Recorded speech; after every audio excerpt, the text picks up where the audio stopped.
جب سر میں ہوائے طاعت تھی سرسبز شجر امید کا تھا۔ جب سر میں ہوائے طاعت تھی سرسبز شجر امید کا تھا۔ جب سر عیسیاں چلنے لگی اس پیڑ نے پھلنا چھوڑ دیا۔ اللہ کی راہیں اب بھی ہے کھلی، آثار و نشاں سب قائم ہے۔ اللہ کی راہیں اب بھی ہے کھلی، آثار و نشاں سب قائم ہے۔ اللہ کے بندوں نے لیکن اس راہ پہ چلنا چھوڑ دیا۔ کچھ سوز و گداز اس محفل میں باقی نہ رہا، اندھیرا ہوا۔ کچھ سوز و گداز اس محفل میں باقی نہ رہا، اندھیرا ہوا۔ پروانوں نے جلنا چھوڑ دیا، شمعوں نے پگھلنا چھوڑ دیا۔ عزیزان گرامی، محترم بزرگوں اور دوستوں اور اسلام کے غیور نوجوانوں، اللہ رب العزت نے جو انسانوں کو پیدا کیا تو انسانوں کو پیدا کرنے کے بعد آپس میں ان کے درمیان کچھ فرق اور کچھ مرتبے رکھے۔ ایسا نہیں ہے کہ دنیا کے سبھی انسان اور سبھی لوگ ایک جیسے ہوں، مرتبے کے اعتبار سے سب ایک جیسے ہوں، ایسا نہیں ہے۔ یہ دنیا کا دستور ہے۔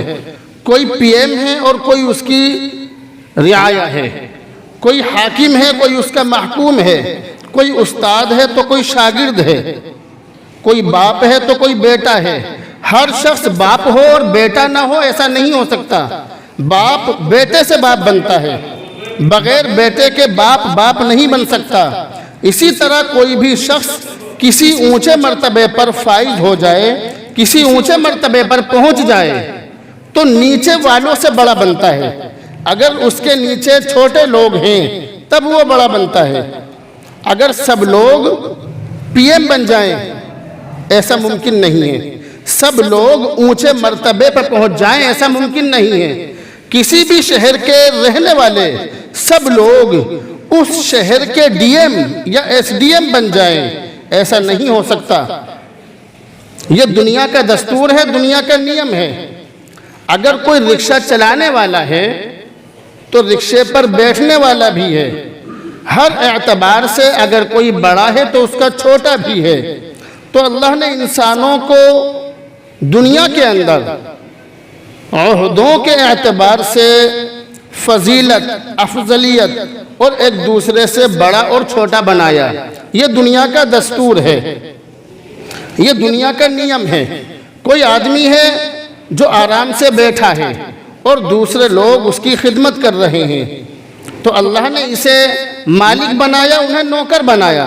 یہ اللہ کا دستور ہے، اللہ کا نیم ہے۔ یہ دنیا چلانے کا ایک نظام ہے اور یہ ان لوگوں کے سوال کا جواب ہے جو یہ کہتے ہیں کہ اللہ نے ہم سب کو ہی مالدار کیوں نہیں بنایا، اللہ نے سب کو ہی پیسے والا کیوں نہیں بنایا۔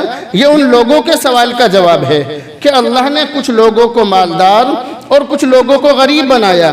مقصد یہ ہے کہ اگر مالدار ہوں گے تو ان کی خدمت کرنے کے لیے غریب لوگ بھی ہونے چاہیے۔ اگر غریب لوگ ہیں تو ان کی مالی مدد کرنے کے لیے اور ان کو سمجھنے کے لیے مالداروں کا ہونا بھی ضروری ہے۔ یہ اللہ کا نظام ہے، دنیا کا دستور ہے کہ اللہ نے دنیا کے اندر انسانوں کو مرتبے کے اعتبار سے ایک دوسرے پر فضیلت دی ہے۔ اگر ہر شخص یہ چاہے کہ میں امام بن جاؤں، میں نماز پڑھانے لگوں، ایسا ممکن نہیں ہے۔ ہر شخص یہ چاہے کہ میں مفتی بن جاؤں تو ایسا ممکن نہیں ہے۔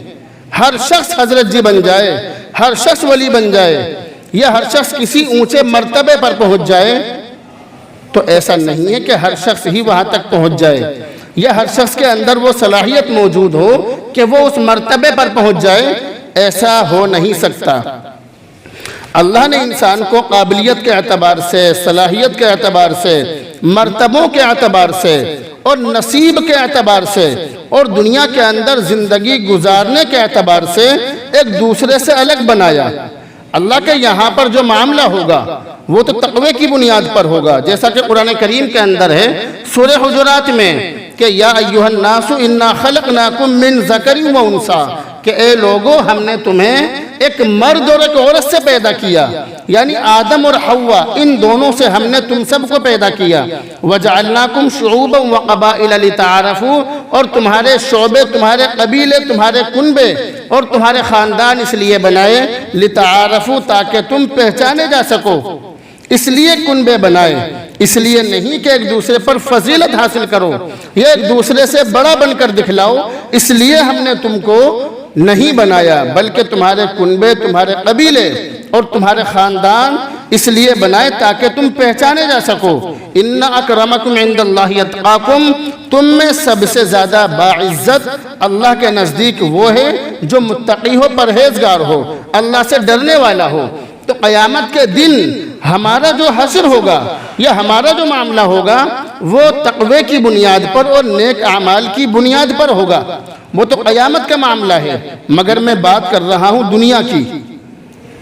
دنیا کا دستور یہ ہے کہ ایک پولیس والے کے سامنے کوئی شخص بولنے کے لیے تیار نہیں ہے۔ اگر کوئی بڑا ادھیکاری آ جائے، کوئی بڑا عہدیدار آ جائے تو اچھے اچھوں کے پتلون گیلے ہو جاتے ہیں، اچھے اچھوں کے پیشاب نکل جاتے ہیں۔ ہم نے اچھے اچھوں کو کانپتے ہوئے دیکھا ہے ادھیکاریوں کے سامنے۔ تو وہ تو دنیا کے ادھیکاری ہیں، وہ تو دنیا کے اعتبار سے بڑے لوگ ہیں، لیکن جو دین کے اعتبار سے بڑے لوگ ہیں، جو دین کے اعتبار سے اونچے مرتبوں پر بیٹھے ہیں، کیا ان کے بارے میں بھی ہمارے ذہنوں کے اندر، ہمارے دلوں کے اندر کوئی احترام بچا ہے یا نہیں؟ تو اس کا جواب یہ ہے کہ 100 میں سے بس 5% ہی ہمارے دلوں کے اندر علماء کا اور اپنے اماموں کا احترام بچا ہے، بس 5%۔ اور اگر اماموں کا کہا جائے تو 1% بھی مشکل ہے، بس اسی امام کی چل رہی ہے یا اسی امام کی عزت ہو رہی ہے جس کے مصلے کے آس پاس ڈنڈا ہو، یا جس کے حجرے میں ڈنڈا ہو، یا جس کے ڈنڈے میں جان ہو، یا جس کا بیک گراؤنڈ مضبوط ہو، اس کی عزت ہو رہی ہے بس۔ اس کے علاوہ امام ہوں یا ہمارے علماء ہوں، ان کی ہم کتنی عزت کرتے ہیں یہ بتلانے کی ضرورت نہیں ہے۔ بتلانے کا مقصد یہ ہے کہ اللہ نے دنیا کے اندر انسانوں کو مرتبے کے اعتبار سے ایک دوسرے پر فضیلت دی ہے، ایک دوسرے پر فوقیت دی ہے، ایک کو دوسرے سے بڑا بنایا۔ تو بڑا بنانے کا مقصد ہے، اگر مصلی پر کھڑے ہو کر نماز پڑھانا اتنا ہی آسان ہوتا، اگر مصلی پر چڑھنا اتنا ہی آسان ہوتا، تو اللہ کے نبی علیہ السلام اپنی زندگی میں ہی اپنے مخصوص صحابی کو ہاتھ پکڑ کر مصلی پر نہ چڑھاتے۔ کوئی بھی صحابی امام بن جاتا، کوئی بھی صحابی نماز پڑھا دیتا، لیکن ایسا نہیں تھا۔ اللہ کے نبی نے اپنی زندگی میں ہی اپنے مصلی کو متعین فرما دیا کہ میرے بعد اس مصلی کا جو حقدار ہوگا وہ فلاں شخص ہوگا۔ مگر ان لوگوں کے اندر مصلی پر کھڑے ہونے کی اور نماز پڑھانے کی قابلیت اور صلاحیت موجود تھی۔ بتلانے کا مقصد یہ ہے کہ امام کا مصلی ہو یا بچوں کو پڑھانے کی مسند ہو یا کوئی آدمی کسی بھی بڑے اونچے پد پر یا اونچے عہدے پر فائز ہو، یہ تمام چیزیں اور یہ تمام نظام اللہ کی طرف سے ہوتے ہیں۔ یہ اللہ تعالیٰ متعین کرتا ہے کہ فلاں جگہ پر، فلاں مدرسے میں فلاں شخص اتنے دن تک بچوں کو پڑھائے گا، یا فلاں شہر کی فلاں مسجد میں فلاں شخص اتنے دن امامت کرے گا، نماز پڑھائے گا، اور وہی حقدار ہے امامت کا، وہی حقدار ہے نماز پڑھانے کا، اور وہی بہتر ہے اس محلے کے یا اس بستی کے یا اس علاقے کے لوگوں کے لیے۔ یہ تمام چیز اللہ کی طرف سے ہوتی ہیں۔ یہ جتنے بھی نظامات ہیں، جتنے بھی انتظامات ہیں یا جتنے بھی نظام ہیں، سب اللہ کی طرف سے ہوتے ہیں۔ بظاہر یہ لگتا ہے کہ فلاں شخص نے فلاں شخص کو امام رکھا یا فلاں امام فلاں کی وجہ سے رکا ہوا ہے یا فلاں امام کا گھر فلاں کی وجہ سے چل رہا ہے، یا امام یا علماء یا عالم ہمارے ٹکڑوں پر پلتا ہے۔ یہ بظاہر لگتا ہے، دیکھنے میں لگتا ہے، مگر ایسا نہیں ہے۔ ہم نے یہاں تک دیکھا، آج کل کا تو یہ ماحول چل رہا ہے مسجدوں کے اندر، بلکہ ہم اس کو فیشن بھی کہہ سکتے ہیں، کہ جس امام نے یا جس مؤذن نے محلے کے یا بستی کے یا نمازی کے کسی نمازی کی کوئی بات نہیں مانی تو وہ خود بھی نماز پڑھنی چھوڑ دے گا اس کے پیچھے، اور دو چار آدمیوں کو اور مخالف کھڑا کر دے گا، اور اس کی کوشش یہ ہوگی کہ اس کو امامت پہ سے ہٹا دو، کیونکہ اس کے ذہن میں یہ ہوتا ہے کہ اس کے بیوی بچے یہاں سے پل رہے ہیں، اگر یہ چلا گیا تو یہ بھوکا مر جائے گا، یہ ہمارے پیروں پر پڑے گا، ہمارے پیر پکڑے گا۔ اس طرح کی سوچ ہے جاہلوں کی۔ مگر جن مسجدوں کے نمازی یا جن مسجدوں کے ذمہ دار سمجھدار ہیں، وہ جانتے ہیں کہ ہمارے لیے اس شخص کی کیا اہمیت ہے اور ہمارے لیے یہ شخص کتنا زیادہ قیمتی ہے۔ اب سے تقریباً 3 یا 4 سال پرانی بات ہے، میں کسی گاؤں میں گیا، وہاں پر جانے کے بعد میں نے، اللہ کا شکر ہے میں جہاں بھی جاتا ہوں یہ اللہ ہی کی طرف سے ہے کہ یا تو امام صاحب مجھے مصلی پر آگے کر دیتے ہیں، یا بہت سی مرتبہ جیسے میں انجان جگہوں پر جاتا ہوں تو امام ہی غائب ہوتے ہیں کہ امام صاحب گھر گئے ہیں، تو اب یہ ہوتا کون پڑھا ہے، تو پھر جو ساتھ والے ہوتے ہیں وہ کہتے تھے کہ بھئی یہ پڑھائیں گے، ٹھیک ہے۔ میں ایک جگہ پر گیا، نماز پڑھائی میں نے، ہاپوڑ شہر کی ہی بات ہے، نماز پڑھائی، نماز پڑھانے کے بعد امام صاحب بھی موجود تھے، انہوں نے مجھ سے نماز پڑھوائی، میں نے نماز پڑھائی بہت اچھی طرح سے تسلی سے۔ بعد میں ایک آدمی جس کے بیچارے کے داڑھی بھی نہیں تھی، داڑھی مونڈتا تھا، پکا فاسق تھا، کھلم کھلا گناہگار تھا وہ، اور کھلم کھلا گناہ کرتا تھا، اس نے مجھ سے یہ کہا کہ اتنی لمبی نماز نہیں پڑھاتے ہیں، چھوٹی پڑھایا کرو۔ اچھا ٹھیک ہے، دھیان رکھیں گے، آگے سے دھیان رکھیں گے۔ اس طرح کے لوگ ہیں۔ یعنی اگر کوئی دنیاوی اعتبار سے ادھیکاری، بڑے پد پر بیٹھا ہوا شخص، اس شخص کو دھوپ میں کھڑا کر دے، اس کا پیشاب اور پاخانہ تو وہیں نکل جائے گا، مگر اس کی ہمت نہیں ہوگی کہ اس کے سامنے ہنکارا بھی بر سکے، مگر امام کے پیچھے 2 منٹ زیادہ کھڑا ہونے کے لیے تیار نہیں ہے۔ اسی وجہ سے میں نے کہا کہ اللہ کے بندوں نے لیکن اس راہ پہ چلنا چھوڑ دیا، اللہ کے بندوں نے لیکن اس راہ پہ چلنا چھوڑ دیا۔ آثار اللہ کی راہیں اب بھی ہیں کھلی، آثار و نشان سب قائم ہیں، سب کچھ موجود ہے، لیکن اللہ کے بندوں نے اس راستے پہ چلنا چھوڑ دیا۔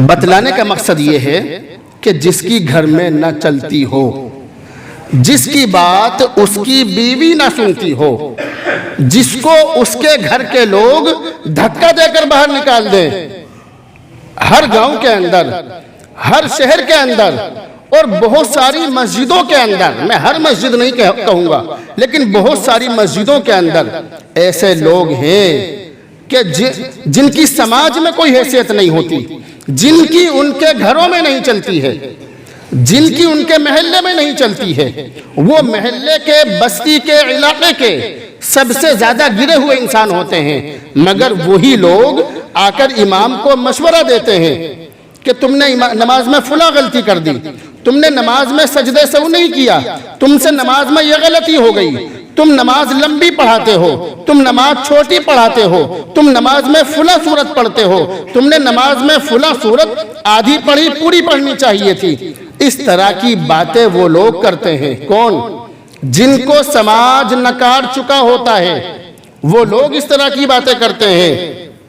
اور یاد رکھیے، اللہ کے گھر میں بیٹھا ہوں، اللہ کو حاضر ناظر کر کے کہتا ہوں کہ اس مسجد کا کوئی بھی شخص میرا نشانہ نہیں ہے، میرا بیان ایک عام بیان ہے، کوئی اس کو اپنے اوپر نہ لے، ایک عام بیان ہے، عام بات ہے، اور یہ حقیقت ہے کہ لوگ اس طرح سے کرتے ہیں۔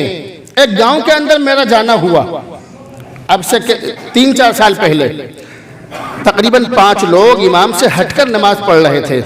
ابھی 3 ہفتے پہلے مجھے معلوم ہوا کہ لوگوں نے امام صاحب کا اتنا جینا حرام کیا، اتنا جینا حرام کیا، امام صاحب چھوڑ کے چلے گئے، سنبھالو اپنی دھرمشالہ، یہ کہہ کر گئے کہ سنبھالو اپنی دھرمشالہ، میں تو چلا۔ یہ حال ہے ہماری مسجدوں کا، یہ حال ہے ہمارے دینی مراکز کا، جنہیں مسجد کہا جاتا ہے، جنہیں یہ کہا جاتا ہے کہ یہ اللہ کے گھر ہیں، ان گھروں کے اندر یہ حال ہوتا ہے لوگوں کا، اماموں کا، مؤذنوں کا، اور بلکہ کئی مسجدوں میں تو میں نام نہیں لوں گا، کمیٹی والوں کا بھی لوگوں نے جینا حرام کر رکھا ہے کئی مسجدوں میں.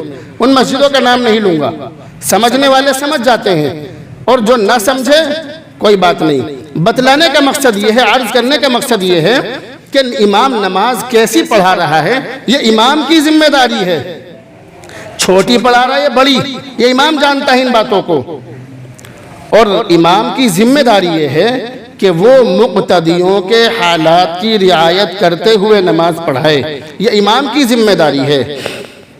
ایک شخص اللہ کے نبی علیہ السلام کی خدمت میں حاضر ہوا اور عرض کیا, اللہ کے نبی تمہارے صحابی معاذ بن جبل ہمیں لمبی نماز پڑھاتے ہیں, بہت لمبی نماز پڑھاتے ہیں. میں اونٹ چراتا ہوں, دن بھر اونٹ چرا چرا کر میرا بدن چکنا چور ہو جاتا ہے, مگر تمہارے یہ صحابی معاذ بن جبل نماز لمبی پڑھا دیتے ہیں. اے اللہ کے نبی میں نے نماز پڑھنی چھوڑ دی. اللہ کے نبی نے معاذ بن جبل رضی اللہ تعالی عنہ کو بلایا. بہت بڑے مرتبے والے صحابی ہیں, بہت اونچے درجے کے صحابی ہیں. انہیں بلایا اور بلا کر یہ کہا, اے معاذ کیا تم لوگوں کو دین سے نفرت دلانا چاہتے ہو؟ کیا تم یہ چاہتے ہو کہ لوگ نماز پڑھنی چھوڑ دیں؟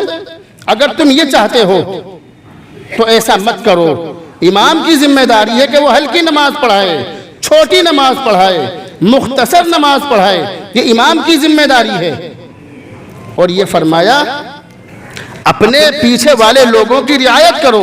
تمہارے پیچھے کمزور ہیں, بوڑھے ہیں, اور اسی طرح سے ضرورت مند لوگ ہیں. یہ حدیث کے اندر لکھا ہے کہ تمہارے پیچھے ضرورت مند بھی لوگ ہیں.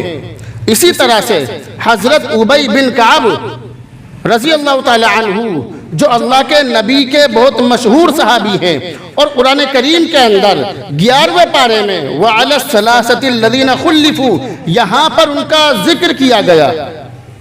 وہ صحابی قبا والوں کے امام بنائے گئے. قبا والوں کے, قبا ایک بستی کا نام ہے مدینہ کے قریب, اس بستی والوں کے امام بنائے گئے. ان کی لمبی نماز پڑھانے کی وجہ سے انصار کے ایک غلام نے, انصاری کسی بڑے آدمی نے نہیں بلکہ انصار کے ایک غلام نے نماز پڑھنی چھوڑ دی. حضرت ابی بن کعب اس پر بہت زیادہ غصہ ہوئے اور اس کو پکڑ کر اللہ کے نبی کی خدمت میں لے گئے اور یہ کہا, اللہ کے نبی اس نے میرے پیچھے نماز پڑھنی چھوڑ دی ہے, یہ میرے پیچھے نماز نہیں پڑھتا ہے. حضور صلی اللہ علیہ وسلم نے معلوم کیا کہ کیا بات ہے, تو انہوں نے فرمایا, غلام نے کہا کہ یہ بہت لمبی نماز پڑھاتے ہیں, فلاں سورت نماز میں پڑھتے ہیں, ہمارے پاس اتنا ٹائم نہیں ہوتا, ہم کام دھندے والے لوگ ہیں, یہ لمبی نماز پڑھاتے ہیں اس لیے میں نے نماز پڑھنی چھوڑ دی. اللہ کے نبی علیہ السلام حضرت ابی بن کعب رضی اللہ تعالی عنہ پر اتنا زیادہ غصہ ہوئے, اتنا زیادہ غصہ ہوئے اپنے صحابی پر, اس غلام پر نہیں اپنے صحابی پر اتنا زیادہ غصہ ہوئے کہ حضرت ابو مسعود, حضرت ابن مسعود رضی اللہ تعالی عنہ فرماتے ہیں کہ میں نے اللہ کے نبی کو نصیحت کرتے ہوئے اتنا زیادہ غصہ ہوتے ہوئے کبھی نہیں دیکھا. اور یہ فرمایا کہ اے ابی بن کعب نماز ہلکی ہونی چاہیے, نماز مختصر ہونی چاہیے. تمہارے پیچھے ضرورت مند لوگ ہیں, تمہارے پیچھے بوڑھے لوگ ہیں, تمہارے پیچھے بیمار لوگ ہیں, تمہارے پیچھے ہر طرح کے لوگ ہیں, ان کا خیال رکھنا اور ان کے حساب سے نماز پڑھانا یہ تمہاری ذمہ داری ہے. اسی وجہ سے امام کے لیے ضروری ہے کہ وہ قرات مقتدیوں کے حساب سے کرے, لیکن رکوع اور سجدہ پورے کرے, رکوع سجدہ پورے کرے. مگر جو قرات ہے, جو قرآن کریم پڑھتے ہیں اس کو مختصر کرنا چاہیے. یہ مفسرین نے بھی لکھا ہے اور شارح جو قرآن کریم کی تشریح کرتے ہیں انہوں نے بھی لکھا ہے اپنی کتابوں کے اندر. بتلانے کا مقصد یہ ہے, رمضان کا مہینہ ہو تو رمضان کے مہینے میں سحری کھاتے ہی فجر کی نماز مختصر وقت میں ہو جانی چاہیے, کم سے کم وقت میں. اس کے لیے کوئی 5 منٹ, 10 منٹ, 8 منٹ, 12 منٹ متعین نہیں کیے جا سکتے. یہ امام اپنے مقتدیوں کے حساب سے نماز پڑھائے, یہ امام کی ذمہ داری ہے. اب بہت سے لوگوں کی شکایت ہمارے پاس بھی آتی ہے کہ وضو کرتے کرتے رکعت نکل جاتی ہے، تو تم سے کہتا کون ہے کہ تم اتنے لیٹ نماز میں آؤ؟ ہمارے پاس بھی شکایتیں آتی ہیں۔ پچھلے جمعے کو ایک آدمی جس کا خود کا کوئی وجود نہیں، 2-4 لوگوں کو لے کر کھڑا ہو گیا۔ میں نے اس کو ڈانٹا بہت اچھی طرح سے، میں نے کہا آج کے بعد ایسی حرکت مت کرنا، کسی کو امام سے شکایت ہے امام سے کہو، لوگوں کو اکٹھا مت کرو بالکل بھی۔ میں تو ان باتوں کو برداشت نہیں کر سکتا، صاف سیدھی بات ہے، صاف کہہ رہا ہوں، کسی کو مجھ سے شکایت ہے مجھ سے کہو۔ بہت سارے لوگ کہتے ہیں، ایک مولوی صاحب کی مجھ سے ملاقات ہوئی، انہوں نے مجھے 2 باتیں سمجھائی، میرے ہم عمر ہیں، میں نے کہا ٹھیک ہے ان پر عمل کروں گا۔ 1 ہفتے کے بعد ملے اور یہ کہا کہ میں تو آپ کو یہ سمجھتا تھا کہ آپ ہر دھرم ہو، ضدی ہو، ماننے والے نہیں ہو۔ میں نے ان سے کہا کہ تم نے غلط سمجھا، مزاج الگ چیز ہے، میں ماننے والا انسان ہوں، میں مانتا ہوں باتوں کو۔ تو کسی کو شکایت ہے مجھ سے کہے، کسی اور سے نہیں۔ شکایت اپنی شکایت میں دور کروں گا وہ نہیں، اگر شکایت دوسروں سے کہو گے تو میں بدظن ہوں گا اور قیامت کے دن اس کا گریبان پکڑوں گا، اس کو معاف نہیں کروں گا۔ جو میری شکایت دوسروں سے کرے گا اور جو میری شکایت مجھ سے کرے گا وہ میرا ہمدرد ہے۔ جو دوسروں سے کر رہا ہے وہ مجھے رسوا کر رہا ہے، وہ مجھے ذلیل کر رہا ہے۔ ایسے شخص کو دنیا کے اندر بھی معاف نہیں کروں گا اور قیامت کے دن اس کا گریبان پکڑوں گا، یاد رکھ لیجئے، کیونکہ ان باتوں سے میرا بہت دل دکھتا ہے۔ میں اللہ کا شکر ہے جب تم مفتی کے پیچھے نماز پڑھتے ہوئے کمی نکال رہے ہو، آخر کون سا امام لاؤ گے؟ آخر مفتی سے بڑا کون سا امام لاؤ گے جو تمہیں نماز پڑھائے گا؟ مفتی وہ ہوتا ہے کہ جس کی مہر آخری مہر ہوتی ہے۔ مفتی اسلامی ملکوں میں جج ہوتا ہے، تمہارے یہاں پر، ہمارے یہاں پر مفتی کی کوئی حیثیت نہیں ہے، جو حیثیت ہونی چاہیے وہ حیثیت نہیں ہے، لیکن باہر ملکوں میں مفتی جج ہوتا ہے، اسلامی ملکوں میں مفتی جج ہوتا ہے۔ اللہ کے بندو، مفتی کی نماز میں تو کمی نکالنا چھوڑ دو، تم اماموں کے ساتھ اور اپنے مؤذنوں کے ساتھ وہی بھاشا بولتے ہو جو تم اپنے گراہکوں کے ساتھ بولتے ہو، جو تم بازار میں سامان خریدنے والے کے ساتھ بولتے ہو۔ تمہیں شرم آنی چاہیے، ایسے مسلمانوں کو شرم آنی چاہیے جنہیں اپنے امام کا یا اپنے علماء کا یا اپنے مؤذنوں کا یا اپنے سے بڑے پد پر بیٹھے ہوئے انسانوں کا احساس نہ ہو، احترام نہ ہو۔ اللہ کے نبی علیہ السلام کی یہ جو میں نے باتیں بتلائی ہیں کہ اللہ کے نبی سے صحابہ کرام کی شکایت کی گئی، ساری ہی حدیثوں کے اندر یہ لکھا ہے کہ اللہ کے نبی کے پاس وہ صحابی موجود تھے، ان کے سامنے شکایت کی گئی، پیٹھ پیچھے نہیں۔